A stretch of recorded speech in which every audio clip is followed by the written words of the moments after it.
Hello everyone, this is me Garima Singh. Today I will discuss economic survey, that is volume 1 and volume 2. So I will discuss a few questions like what is an economic survey, who prepared the survey, at which time it will be placed in the parliament. So today is 1st Feb. On 1st Feb, union budget has been placed in the parliament. So economic survey has been placed in the parliament just a day before union budget.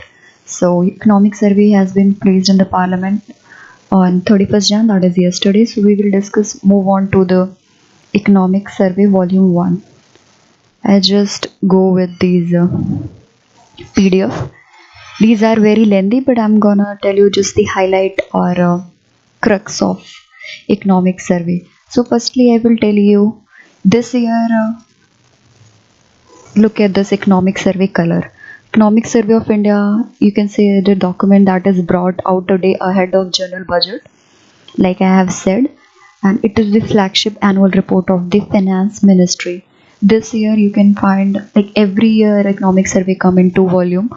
So this year it printed in lavender color. It's just same. Have you seen the 100 rupees note currency?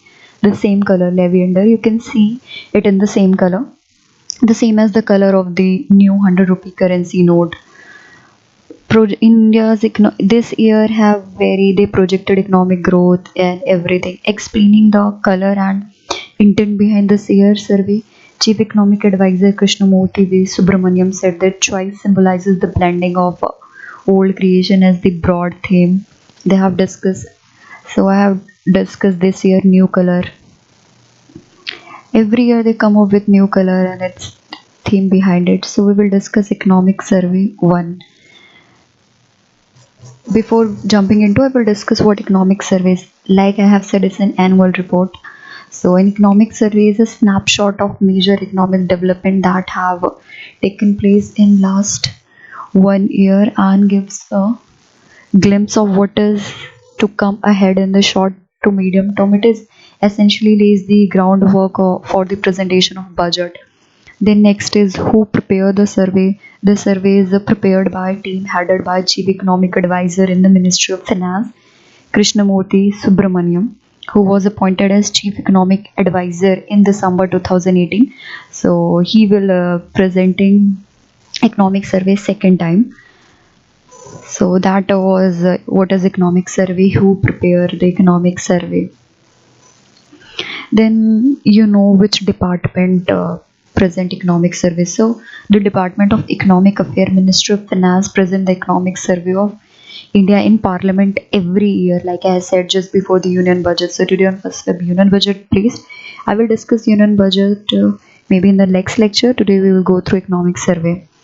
So this document is submitted to both houses of parliament during budget session. Even economic survey review the development in the Indian economy over the period of previous 12 years. It highlights the policy initiative of the government, summarize the performance on major development programs, and shows the growth prospect of the economy. It presented by, like I said, Chief Economic Advisor. Economic survey to 2020 will be released. It has been released on 31st Jan. So let's discuss. There are few importance of economic survey, like economic survey discuss all the major government initiative with explanation. Then as per new trend, economic and the environment are going hand in hand. So question should be put up like what economy trend and environment has been going on. Even the survey analyzes and give reason for many issues happening around deep knowledge of the current policy and program.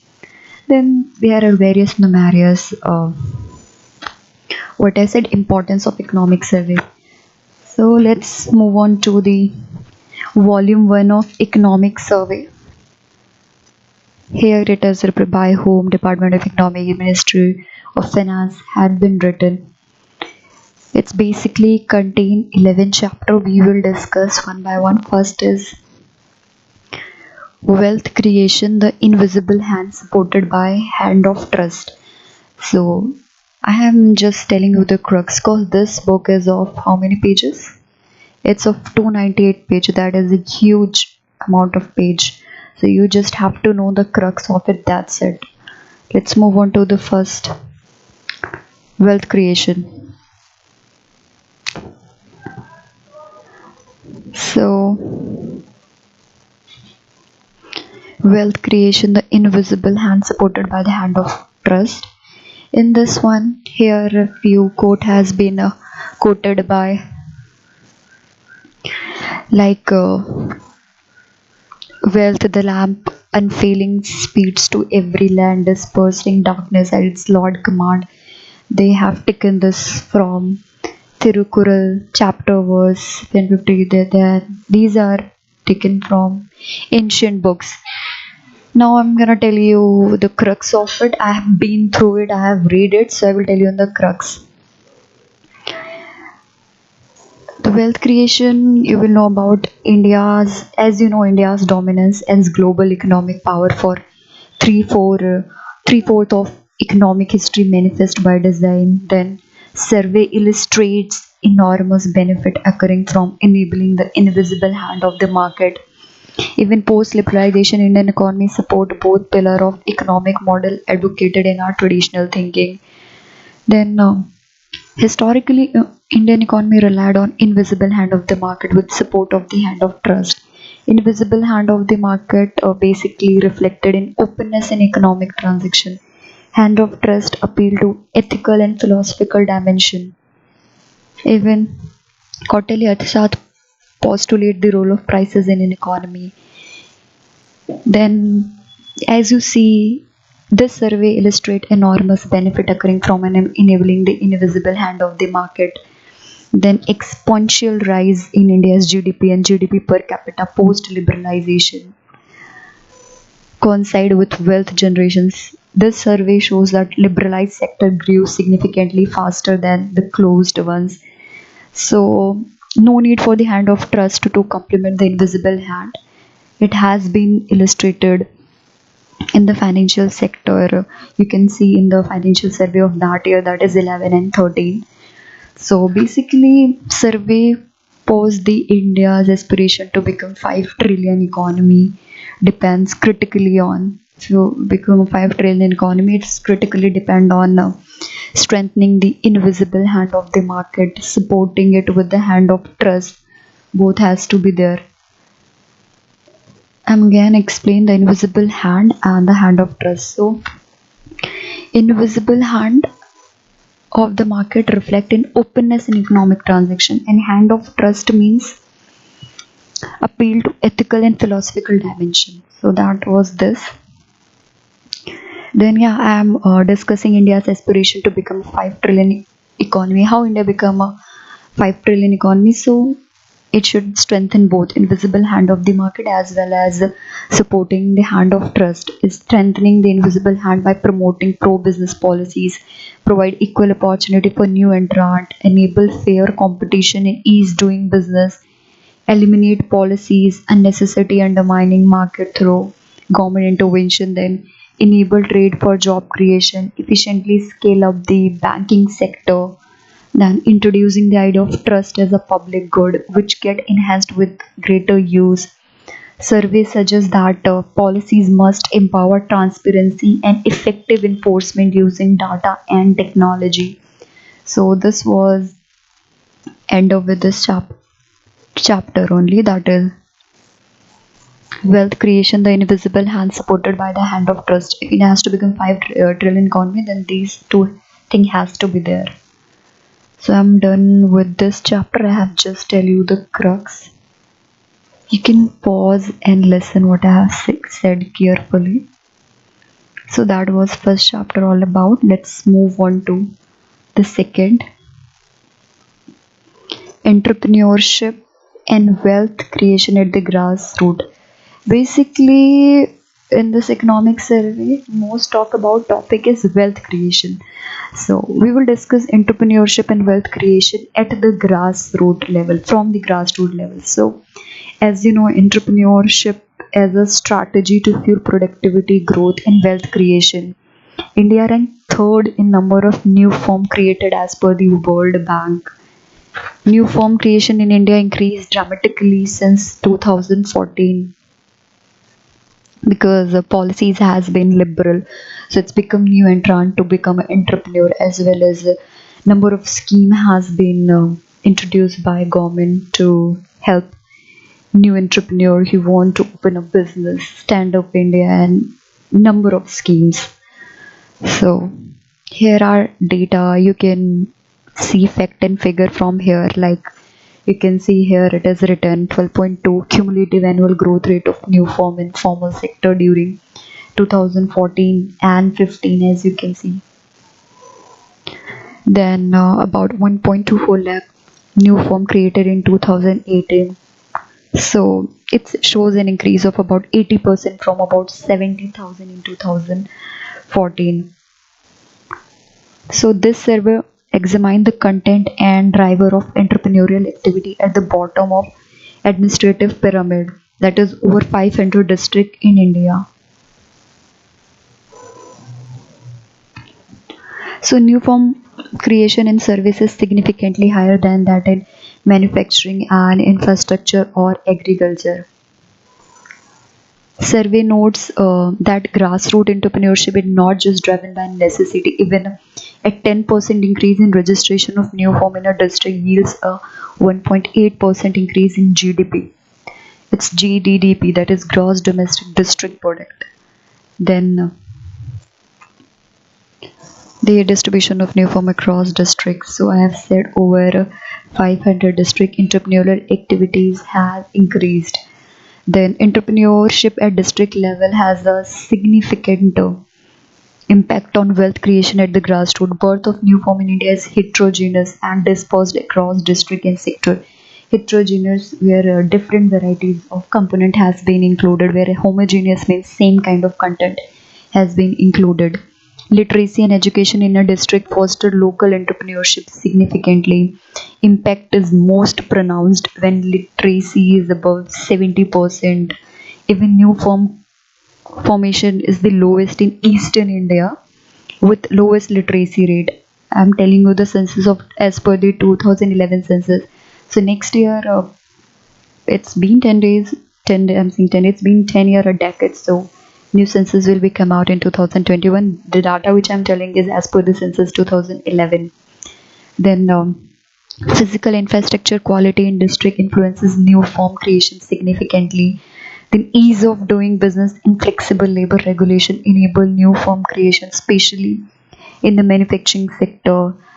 This survey suggests, you can go through this pictorial graph.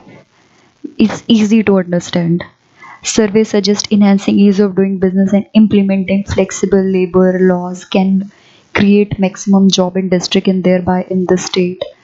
So that was about this chapter.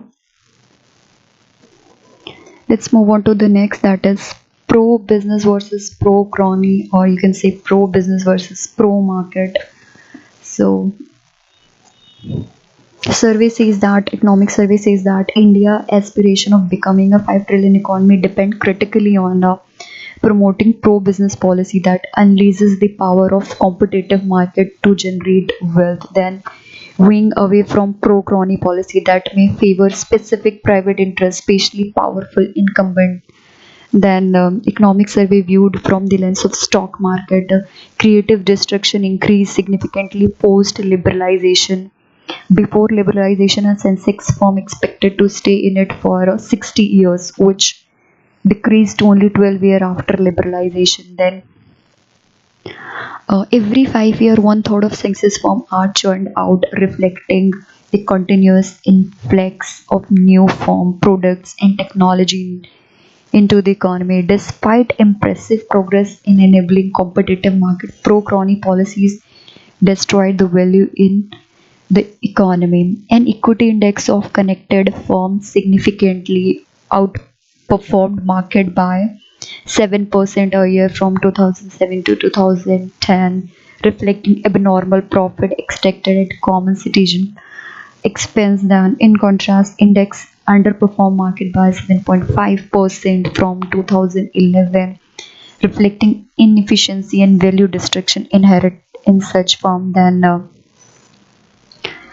Pro-crony policies such as discretionary allocation of natural resources till 2011 led to rent seeking by beneficiaries, while competitive allocation of same post 2014 ended such rent extractions. Similarly, crony leading that lead to willful default, wherein promoter collectively siphoned off wealth from banks, led to losses that dwarf subsidies for rural development. Then crony capital, that was about pro business, pro crony. So more emphasis should be given to pro business, and pro crony should be reduced, as that will help in India to become a 5 trillion economy. Next is the fourth, undermining markets when government intervention hurts more than it helps.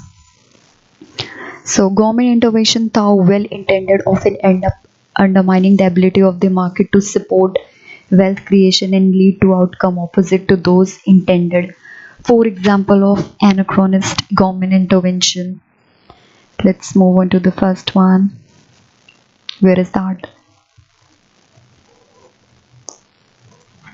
First intervention was Essential Commodities Act. So, in this frequent and unpredictable imposition of blanket stock limit on commodities under Essential Commodity Act, then the initiative for the creation of storage infrastructure by private sector, movement up the agriculture value chain, then development of national market for agriculture commodity, then imposition of stock limit on dal in 2006, then sugar in 2009, onion in September 2019 spiked up the volatility of the retail and wholesale price of onion. Then the Ministry of Consumer Affairs must examine whether the Essential Commodity Act is relevant in today India or not. Then, with rates having absurdly low conviction rate and no impact on prices, the Essential Commodity Act only seemed to be enable rent seeking and harassment. Then survey suggests there is a clear evidence for joining this and promised legislation. Next is with the next one, intervention by, next is drug price control under ECA. So in this one, the regulation of prices of drug through DPCO 2013, that is drug prices control order, led to increase in the price of regulated pharmaceutical drug versus that of unregulated but similar drug. The increase in prices is greater for more expensive formulation than for cheaper one, and for those sold in hospital rather than retail shops. These findings reinforce that the outcome is opposite to what DPCO, that is the drug price control order, aim to do, making drug affordable. Then government, being a huge buyer of drugs, can intervene more effectively to provide affordable drug by combining all its purchases and exercising its bargaining power. The Ministry of Health and Family Welfare must evolve non-distortionary mechanism that utilize government bargaining power in a transparent manner. That was second. Then there's third intervention also that we will read. Let's move on. Government intervention in grain market policies in the food grain market led to emergence of government as the largest procurer and hoarder of rice and wheat, crowding out of private trade, borrowing food subsidy burden, inefficiency in the market affecting the long run growth of agriculture sector. The food grain policy need to be dynamic and allow switching from physical handling and distribution of food grain to cash transfer. Then there is debt waivers. Fourth one is, I have been through this earlier, that's what I'm saying. Debt waivers, analysis of debt waivers given by state, center, then full waiver beneficiaries consume less, saves less, invest less, and are less productive after the waiver compared to the partial beneficiary. Debt waiver disrupt the credit culture. They reduce formal credit flow to the very same farmer, thereby defeating the purpose. So surveys suggest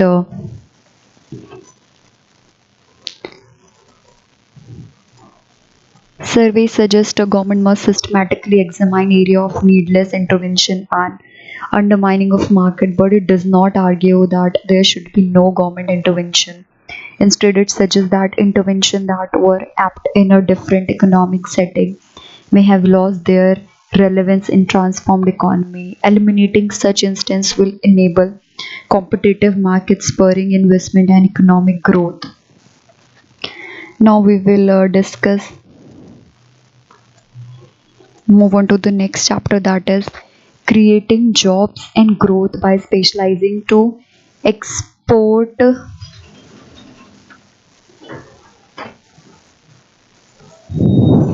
creating jobs and growth by specializing to export in network product. That is fifth. I'm telling the crux of it. So survey says India has unprecedented opportunity to chart a China like labor intensive export trajectory. Every man lives by exchanging, that is basically given by Adam Smith, father of economics. So here actually you can say kind of barter, but exchanging its use money as a medium of exchange. So survey says India has unprecedented opportunity to chart China, like I have said, China has a labor intensive by integrating assemblage in India for the world into Make in India. India can raise its export market share to about 3.5% by 2025 and 6% by 2030, create 4 crore well paid jobs by 2025 and 8 crore by 2030. Even export of network products can provide one quarter of increase in value added requirement for making India a 5 trillion economy by 2025. Even a survey suggest a strategy similar to one used by China to grab this opportunity. That is specialization at large scale in labor intensive sectors, especially network products. Then laser like focus on enabling assembling operation at mammoth scale in network product. Export primarily to market in rich countries. Trade policy must be enablers. Then survey analyzes the impact of India trade agreement on overall trade balance. So here you can say where's that India export increased by 13.4% for manufactured product and 10.9% for total merchandise. Import increased by 12.7% for manufactured product and 8.6% for total. Then India gained 0.7% increase in trade surplus per year for manufactured product and 2.3 per year for total merchandise. Then it's about here it's talk about that India has to use the China model, that is labor intensive, and export primarily to market in rich countries like China do. Then trade policy must be enabler.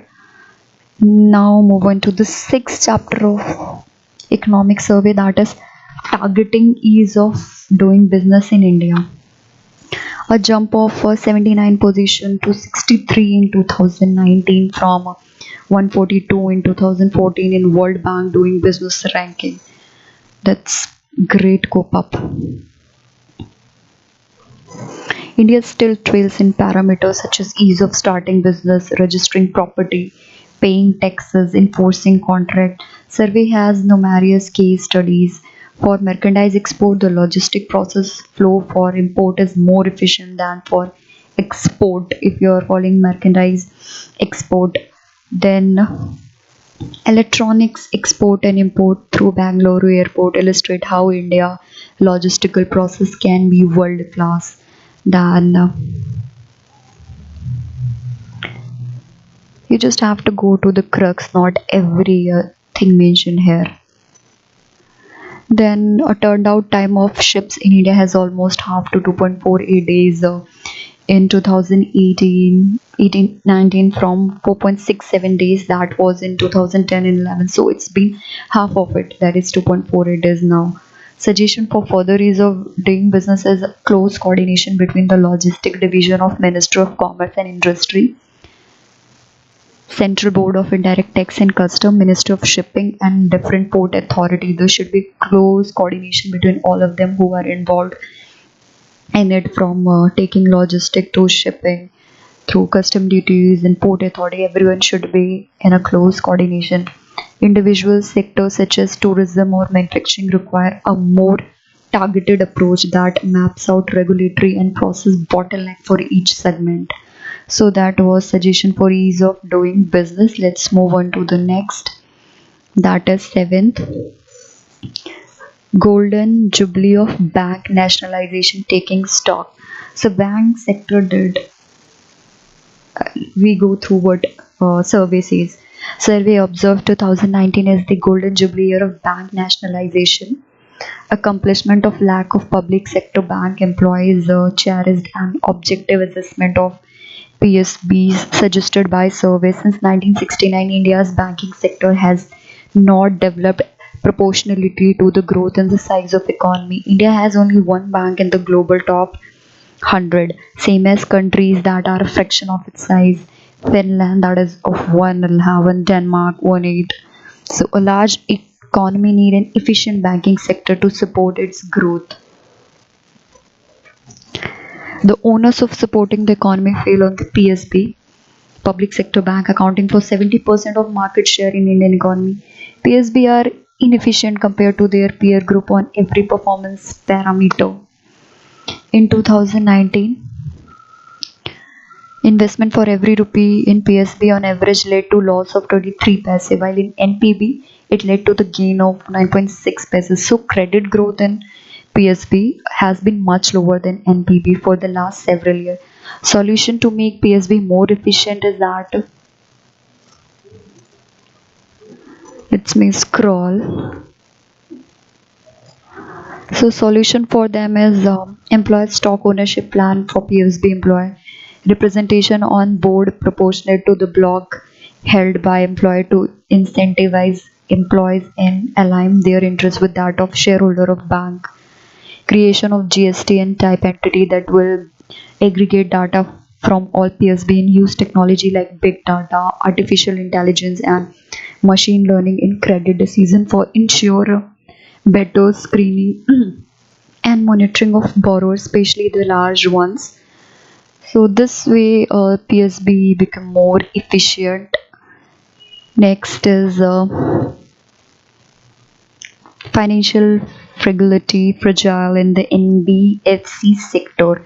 Survey investigate the key driver of rollover risk of shadow banking system in India in the light of current liquidity crunch in sector. Key driver of rollover risk is asset liability management risk, interconnectedness risk, financial and operating resilience of NBFC, over dependence on short-term wholesale funding. Even survey computer diagnostic health score by quantifying the rollover risk of for a sample of HFCs and retail NBFCs which are representative of their respective sector. Than analysis of health sector, you can say this I have discussed framework, then analysis. So HFC sector exhibited a decline trend post 2014, and overall health of the sector worsened considerably by the end of financial year 2019. The score of retail NBFC sector was consistently below for that period of 2014 to 19. Larger retail NBFC had higher health score, but among medium and small retail NBFC, the medium sized one had lower score for the entire period from 14 to 19. Even survey suggests that health score provide an early warning signal of impending liquidity problem. Then equity market react favorably to increase in health score of individual HFC and retail NBFC. The survey prescribed this analysis to efficiently allocate liquidity enhancement across firm with different health score in the NBFC sector, thereby arresting financial fragile in a capital efficient manner. So there, in this way it should be, what survey says that is health sector provide basically early warning signal of impending liquidity problem, so that it should be tackled at a very initial stage. Now let's move on to the next chapter, privatization and wealth creation. So survey examined the realized efficiency gain from privatization in the Indian context and blows to the case of aggressive disinvestment of CPSE. Then survey represented analysis of the before-after performance of 11 CPFCs which underwent strategic disinvestment from 1999-2000 to 34 strategic disinvestment of government shareholding of 53.29% in HPCL lead to increase of around 33,000 crore in national wealth. Even it's here.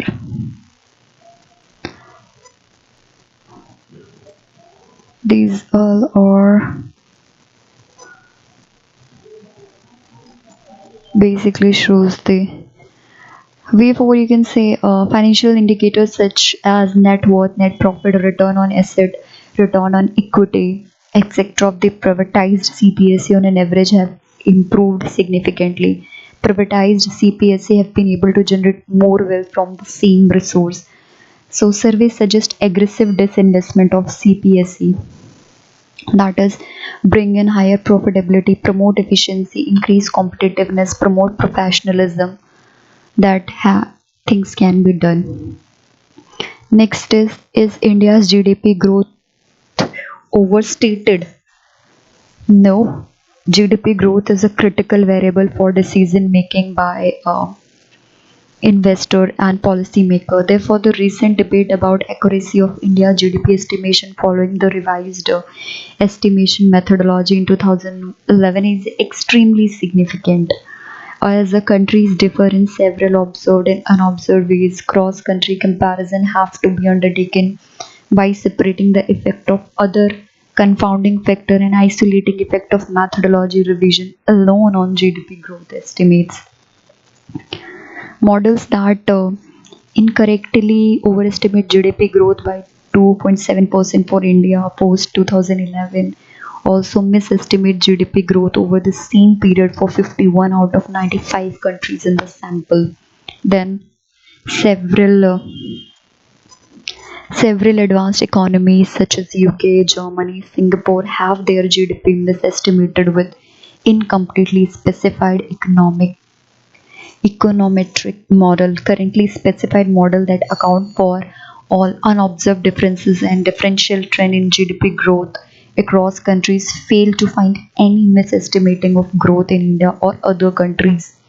Concern of misestimated Indian GDP are unsubstantiated by the data and are thus unfounded. So India's GDP growth is not overstated. Next is Thalinomics, that is next chapter. I think it's the last, that is of this survey. Thalinomics, the economics of plate plate of food in India. So basically, I'm telling you on the crux this an attempt to quantify what the common person pay for a thali across India. Then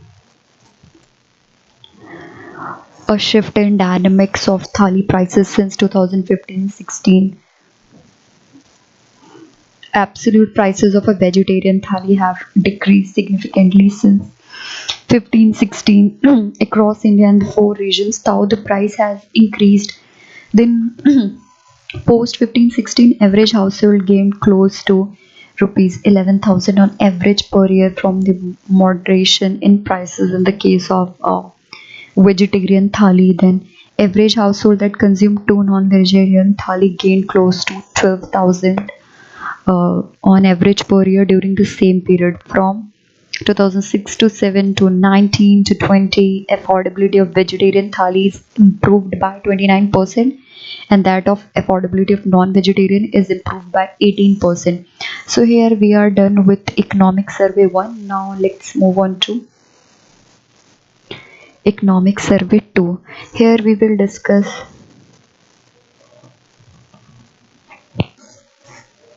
economic performance in 1920s. So first chapter is all about that. I should not go through, I should go here with this one. Let's move on to the chapter state of economy. So India's GDP growth rate moderated to 4.8% in as compared to 2019 and 20 amidst a weak environment for global manufacturing, trade and demand. Even real consumption growth has recovered in second quarter that night of 1920, cushioned by a significant growth in government final consumption. Then growth for agriculture and elevated activities in public administration, defense, and other services, that is in volume 1 was higher than in as compared to 1819. India's external sector gained further stability in 1920. Current account deficit narrowed by 1.5% of GDP as compared to 1920. There is 2.1% was in 1819. Then impressive foreign direct investment. Then rebounding of portfolios flows, a creation of foreign exchange reserve, then sharper contraction of import as compared to that of export. Then headline inflation expected to decline by year end. A rise in CPI score, WPI in December 1920 suggests building of demand pressure than deceleration in GDP growth can be understood within the framework of slowing cycle of growth. Financial sector acted as a drag on the real sector, that is investment growth consumption. Even reform undertaken during 1920 to boost investment consumption and export, speeding up insolvency resolution process under insolvency and bankruptcy code, easing of credit particularly for the stressed real estate and NBFC sector, then announcing the national infrastructure pipeline, that is 19 to 25 is completed by 2025. So we expect an upstick in GDP growth. That is even 5% GDP growth of 1920 based on CSO. First, advance estimate expeditious delivery on reform for enabling the economy to strongly rebound in 2021. So that was about this. What is the I've discussed economic India's economic performance in 1920. Now let's move on to the second.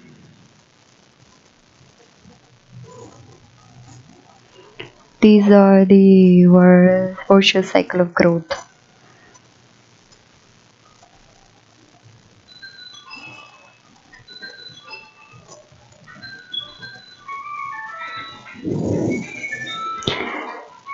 That's for today. I will discuss this volume 2, make a separate lecture, and then I will start from chapter 2. That's for today. Thank you.